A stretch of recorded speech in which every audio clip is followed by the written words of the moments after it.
Capítulo 7. A vida é tão assustadora e tão confusa, eu gostaria que as verdades pudessem ser mais claras.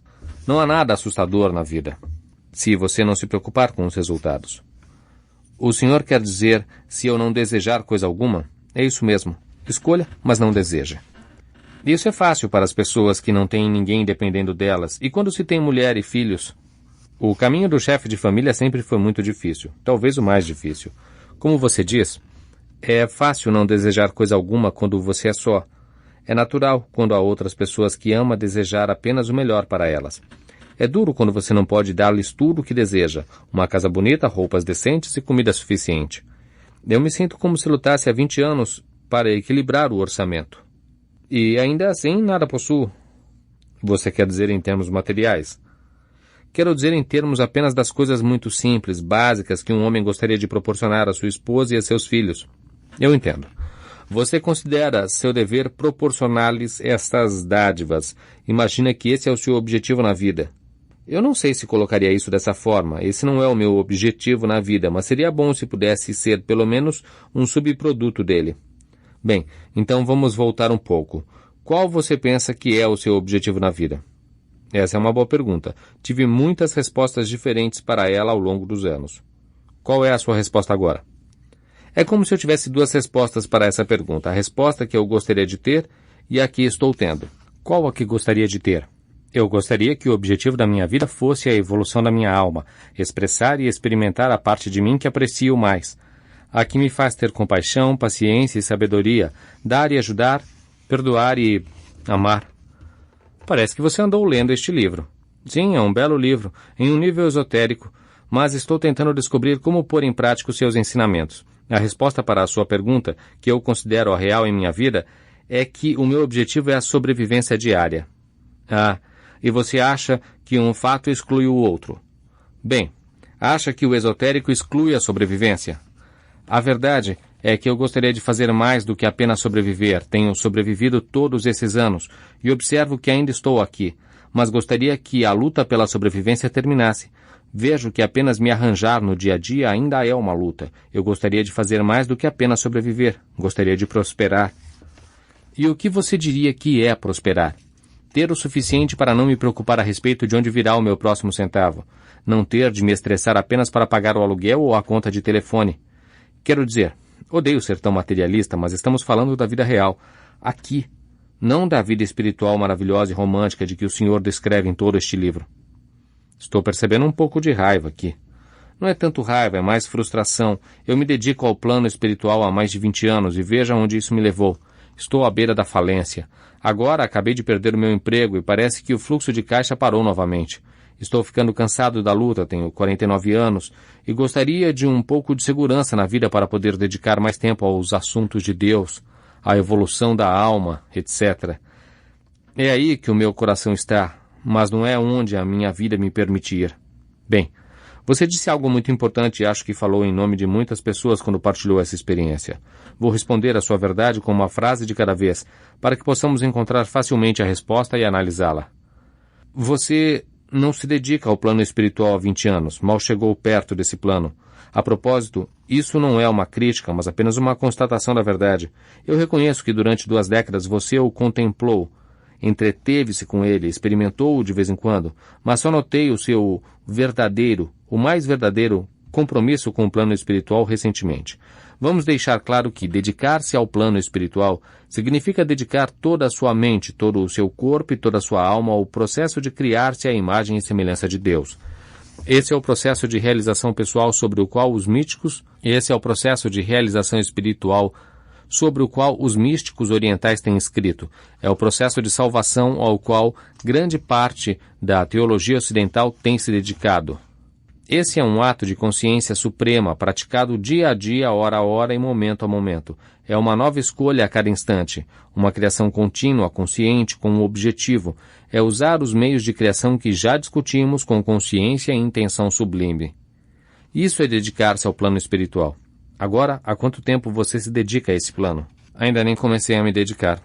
Não vá de um extremo ao outro e não seja tão duro consigo próprio. Você tem se dedicado a esse processo, de fato, mais do que imagina, mas não o faz há 20 anos, ou algo perto disso. Contudo, a verdade é que o tempo aí não importa. Você está se dedicando ao plano espiritual agora? Isso é tudo o que importa. Vamos continuar com a sua frase. Você pede que eu veja aonde isso o levou, e se descreve como à beira da falência. Eu olho para você e vejo uma realidade muito diferente. Vejo uma pessoa que está à beira da riqueza. Você acha que foi recompensado com o esquecimento, e eu o vejo recompensado com o nirvana.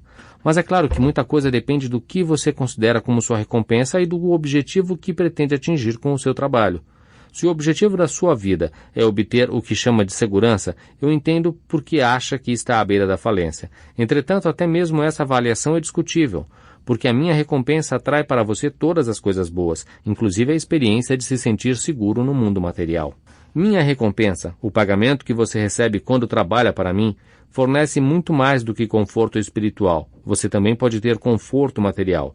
No entanto, a parte irônica de tudo isso é que, quando você experimenta o tipo de conforto espiritual que o meu pagamento proporciona, a última coisa com que se preocupará é o conforto material.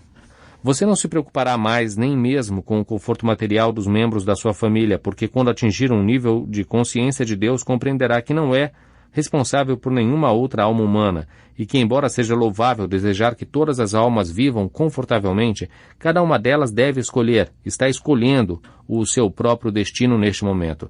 É claro que não é um ato nobre maltratar ou destruir deliberadamente outra pessoa. É igualmente inadequado ignorar as necessidades daqueles que tornou dependentes de você. Seu trabalho é torná-los independentes, ensinar-lhes o mais rapidamente e o melhor possível como passarem sem você. Porque você não é uma bênção para eles enquanto é necessário para a sua sobrevivência, mas os abençoa verdadeiramente apenas no momento em que percebem que é desnecessário.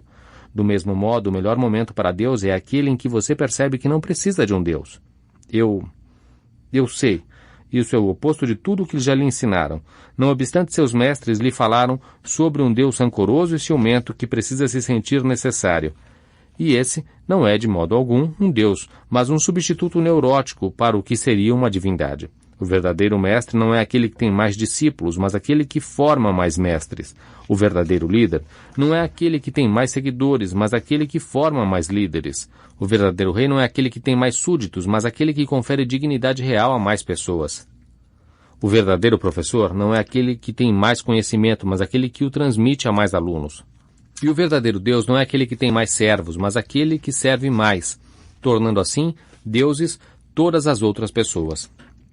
Porque o objetivo e a glória de Deus é que os seus servos não sejam mais servos e que todos saibam que ele não é inatingível, mas inevitável.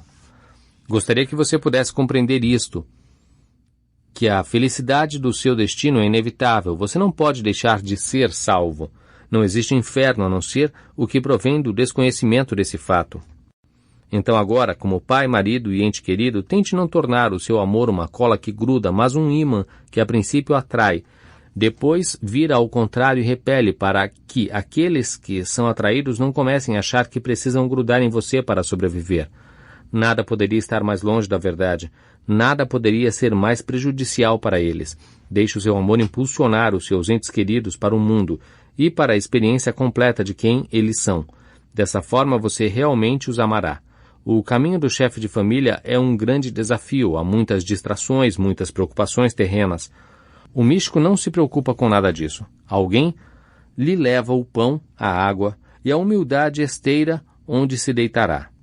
Assim, ele pode dedicar todo o seu tempo à oração, à meditação e à contemplação do divino. Como é fácil ver o divino nessas circunstâncias. Mas dê a um homem esposa e filhos. Veja o divino em um bebê que precisa que lhe troquem as fraldas às 3 horas da manhã, em uma conta que tem de ser paga no primeiro dia do mês. Reconheça a mão de Deus na doença que tira a vida de uma esposa, no emprego que é perdido, na febre de uma criança, no sofrimento de um pai. Agora estamos falando de santidade. Eu entendo a sua fadiga, sei que está cansado da luta, mas eu lhe digo que quando me seguir a luta terminará. Viva no espaço do seu Deus e todos os eventos se tornarão bênçãos. Como eu posso viver no espaço do meu Deus quando perdi o meu emprego? O aluguel tem de ser pago e as crianças precisam ir ao dentista. E estar em meu espaço filosófico sublime parece o modo menos provável de resolver tudo isso. Não me abandone quando mais precisa de mim. agora é a hora do seu teste mais difícil, da sua maior chance. É a chance de provar tudo o que foi escrito aqui. Quando eu digo não me abandone, pareço aquele Deus carente e neurótico sobre quem conversamos, mas não sou. Você pode me abandonar se quiser, eu não me importo, e esse fato não mudará a verdade alguma entre nós, apenas digo isso em resposta às suas perguntas. É quando a vida fica difícil que você frequentemente se esquece de quem é e dos meios que eu lhe dei para criar a vida que desejaria. Agora, mais do que nunca, hora de ir para o espaço de seu Deus. Em primeiro, isso lhe proporcionará grande paz de espírito. E da mente, em paz, surgem grandes ideias que poderiam ser soluções para os maiores problemas que você imagina ter. Em segundo, é no espaço do seu Deus que você se realiza. E esse é o objetivo, o único objetivo da sua alma. Quando você estiver no espaço do seu Deus, saberá e compreenderá que tudo o que está experimentando agora é transitório. Eu lhe digo que o céu e a terra se extinguirão, mas você não se extinguirá. Essa perspectiva de eternidade o ajuda a ver as coisas com bastante lucidez. Você pode definir essas condições e circunstâncias atuais como realmente são, temporais e transitórias. Pode então usá-las como meios, porque é isso que são. Meios temporais e transitórios, na criação da experiência atual. Quem você pensa que é, em relação à experiência de perder um emprego? Quem pensa que é? E talvez mais apropriadamente, quem pensa que eu sou? Imagina que esse é um problema difícil demais para eu resolver? Sair dessa enrascada é um milagre grande demais para eu realizar? Eu entendo que ache que é grande demais para você realizar, até mesmo com todos os meios que eu lhe dei, mas realmente acha que é grande demais para mim? Eu sei intelectualmente que nada é impossível para Deus, mas emocionalmente acho que não tenho certeza. Não de que o Senhor pode realizá-lo, mas de que o realizará. Eu entendo. Então isso é uma questão de fé? Sim. Você não questiona a minha capacidade, apenas o meu desejo. O Senhor entende. Eu ainda vivo segundo essa teologia que afirma que pode haver uma lição aqui em algum lugar para mim. Ainda não sei ao certo se devo encontrar uma solução, talvez deva ter o problema. Talvez esta seja uma daquelas provas das quais minha teologia vive falando. Por isso, temo que o problema possa não ser resolvido, que seja um daqueles que o Senhor vai me deixar enfrentar aqui. Talvez agora seja uma boa hora para lembrar mais uma vez a você de como eu interajo com você. Porque você acha que isso depende do meu desejo, e eu lhe digo que depende do seu. Eu lhe desejo o que você deseja, nada mais, nada menos do que isso. Não me sento aqui e julgo um a um os seus pedidos para decidir se devem ser atendidos. Minha lei é de causa e efeito, não de veremos. Você pode ter tudo o que escolher, mesmo antes de pedir. Eu lhe darei. Acredita nisso? Não. Me desculpe. Vi muitas orações deixarem de ser atendidas. Não se desculpe, apenas fique sempre com a verdade da sua experiência. Eu entendo, admiro e aprovo isso. Ótimo, porque eu não acredito que posso ter tudo o que pedir. Em minha vida não tem sido assim. De fato, raramente meus pedidos são atendidos. Quando isso acontece, acho que tive uma sorte danada. Essa é uma escolha de palavras interessante. Parece que você tem uma opção em sua vida. Pode ter uma sorte danada ou uma sorte abençoada. Eu preferiria que tivesse uma sorte abençoada. Mas é claro que nunca interferirei com as suas decisões. Eu lhe digo que você sempre tem aquilo que cria e está sempre criando. Eu não julgo aquilo que você cria, simplesmente lhe dou o poder de criar mais, sempre mais. Se você não gostar do que acabou de criar, escolha novamente. Meu dever, como Deus, é dar-lhe sempre essa oportunidade. Agora você está me dizendo que nem sempre teve o que quis, mas eu estou aqui para lhe dizer que constantemente teve o que escolheu. Sua vida é continuamente um resultado de seus pensamentos em relação a ela, inclusive do seu pensamento obviamente criativo de que raramente tem o que quer. Agora você se vê como uma vítima da situação de perder o seu emprego.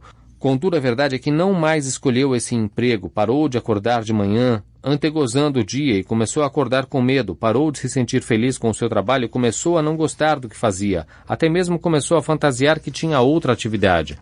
Você acha que não significa nada? Não entende bem o seu poder. Eu lhe digo que a sua vida resulta das intenções em relação a ela. E qual é a sua intenção agora? Pretende provar a sua teoria de que a vida raramente lhe dá o que quer? Ou pretende mostrar quem você realmente é e quem realmente eu sou? Eu me sinto envergonhado, constrangido. De que adianta isso? Porque simplesmente não reconhece a verdade quando a ouve e a aceita. Não há necessidade de recriminar-se, apenas observe o que tem escolhido e escolha novamente. Mas por que eu estou sempre pronto para escolher o que é negativo e por que depois eu me culpo por isso? O que mais pode esperar? Desde muito cedo lhe foi dito que é ruim. Você aceita a ideia de que nasceu com pecado. Sentir-se culpado é uma reação que aprendeu a ter. Disseram-lhe para sentir-se culpado por atitudes que fez antes mesmo de poder fazer alguma coisa. Ensinaram-lhe que devia envergonhar-se por não ter nascido perfeito. Esse suposto estado de imperfeição em que é dito que você veio ao mundo é o que a sua religião tem o desplante de chamar de pecado original. E é pecado original, mas não seu. É o primeiro pecado cometido contra você por um mundo que não sabe coisa alguma sobre Deus e acha que ele iria ou poderia criar algo imperfeito. Algumas de suas religiões criaram teologias em torno dessa interpretação errônea, e trata-se literalmente disso, uma interpretação errônea, porque tudo o que eu concebo, tudo aqui da ouvida, é perfeito, um reflexo perfeito da própria perfeição criada à minha imagem e semelhança. Porém, para justificar a ideia de um Deus punitivo, suas religiões precisaram criar algo que me irritasse, a fim de que até mesmo as pessoas que levaram vidas exemplares tenham de ser salvas. Se elas não tiverem de ser salvas de si mesmas, terão de ser da sua própria imperfeição inata. Então essas religiões dizem que é melhor você tomar alguma providência a esse respeito, ou irá direto para o inferno. No final, isso pode não acalmar um Deus misterioso, vingativo e irracível, mas dá origem a religiões misteriosas, vingativas e irracíveis. Dessa forma, as religiões se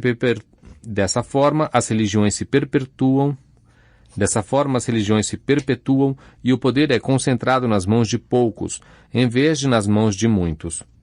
É claro que você escolhe constantemente o pensamento menos importante, a ideia mais insignificante, o pior conceito sobre si mesmo, para não falar sobre mim. Aprendeu a fazer isso. Meu Deus, como posso anular esse aprendizado? Essa é uma boa pergunta, feita à pessoa certa. Pode anulá-lo lendo e relendo este livro, repetidamente, até entender todas as passagens, conhecer todas as palavras. Quando você puder citar suas passagens para outras pessoas, lembrar-se de suas frases nos momentos mais difíceis, terá anulado esse aprendizado. Mas ainda há tantas perguntas que eu quero fazer ao Senhor, tanto que eu quero saber. De fato, você começou uma lista enorme de perguntas. Vamos voltar a ela?